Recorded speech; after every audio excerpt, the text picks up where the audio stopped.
more than 48 hours after the deadliest earthquake to hit Morocco in more than 6 decades, which left almost 2,500 dead and completely destroyed communities in the high Atlas Mountains.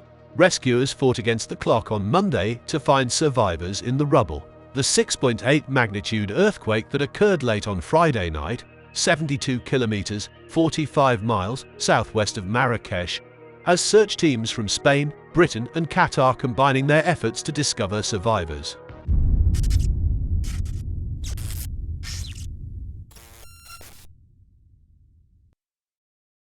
After their homes were damaged or became unsafe, several survivors spent a third night outside. The state news agency said that 2,497 people have died and 2,476 have been injured.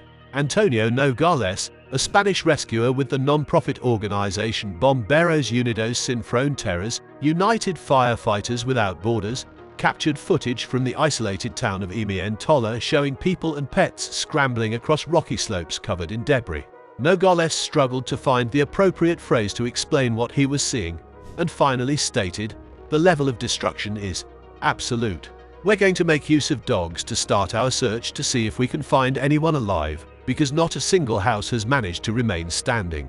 Women and children huddled early on Monday morning in Imdal, a community approximately 75 kilometers south of Marrakesh, beneath improvised tents erected alongside the road and near to destroyed structures. A car further south was surrounded by boulders that had fallen from the cliff, crushing it.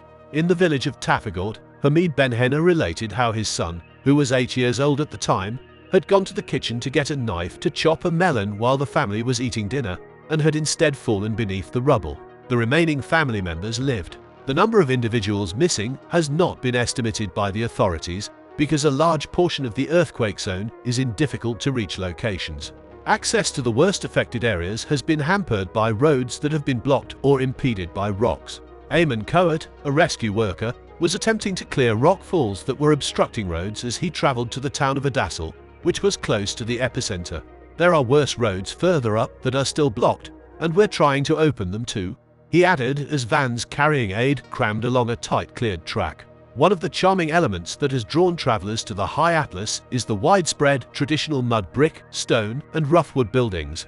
Many of these structures readily collapsed. Because of army regulations, the military worker who made the statement requested to remain unnamed. "It's difficult to pull people out alive because most of the walls and ceilings turned to earth and rubble when they fell, burying whoever was inside without leaving airspace," the worker claimed. The damage done to Morocco's cultural heritage has gradually become apparent. Buildings in the UNESCO World Heritage Site known as Marrakesh's Old City were harmed. In a distant mountain region near the epicenter, the quake also significantly damaged the historically significant Tinmul Mosque, built in the 12th century. According to the US Geological Survey, it was both the worst earthquake to strike the country of North Africa since at least 1900, and the most violent since at least a tremor that is believed to have killed at least 12,000 people in 1960. The government's response has been criticized by survivors who are trying to locate housing and supplies, though it seemed to be accelerating on Monday. One heartbreaking story, according to a BBC News report, when his parents were buried under debris following the earthquake that struck Morocco, Tayeb Aytan Baz was left with no choice but to save either his 11-year-old kid or his parents. The goat herder from a small settlement in the Atlas Mountains claims that the choice he had to make still haunts him. On Friday night, the worst earthquake to hit the nation in 60 years shook Tayeb's little stone home where he was spending time with his wife, 2 children, and parents. He remembers, "It all happened so quickly. When the earthquake happened, we all ran to the door. My dad was sleeping, and I shouted at my mom to come, but she stayed behind to wait for him. Only his daughter and wife were seen on the opposite side." Tayeb discovered his son and his parents strapped beneath debris as he made his way back inside the collapsed structure. His son's hand could be seen piercing the debris. In a hurry, he raced for his son Adam and began furiously sifting through the debris to free him. He realized he had to act immediately. He claims it was already too late when he turned to his parents, who were concealed beneath a sizable piece of stone. He says with tears in his eyes, "I had to decide between my parents and son. I watched my parents die, but I was powerless to save them since the wall collapsed over half of their bodies.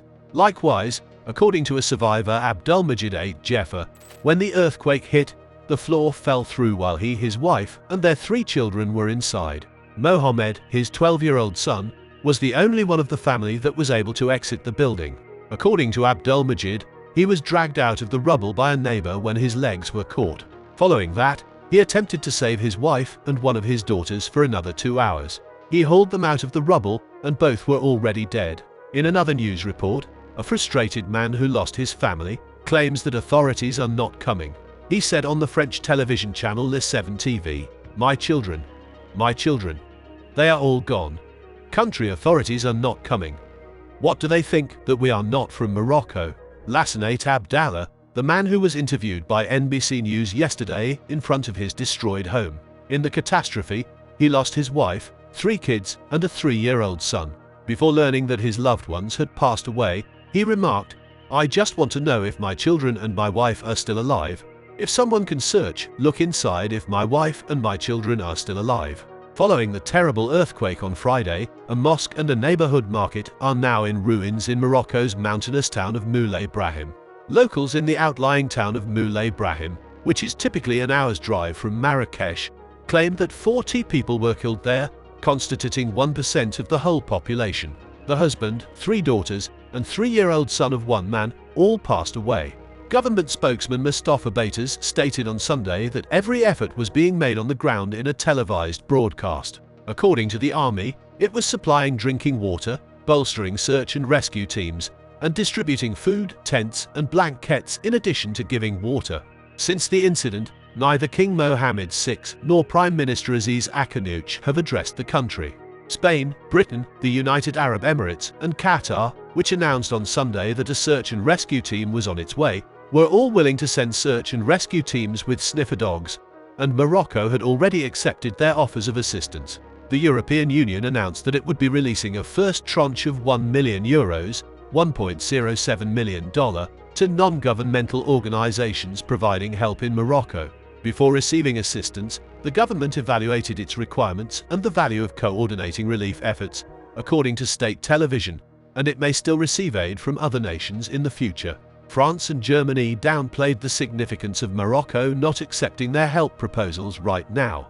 Germany stated on Monday that it saw no indication that the decision was political, and France stated on Sunday that any controversy around the matter was misplaced and that it stood ready to assist whenever Morocco made a formal request. The Western Sahara dispute, a disputed region that Morocco wants France to recognize as Moroccan, has strained relations between Paris and Rabat in recent years. Since January, Morocco has been without an ambassador in Paris. Our heart goes out to victims and survivors of the Morocco earthquake and to their families. You can suggest topics you want to see next in the comment section below.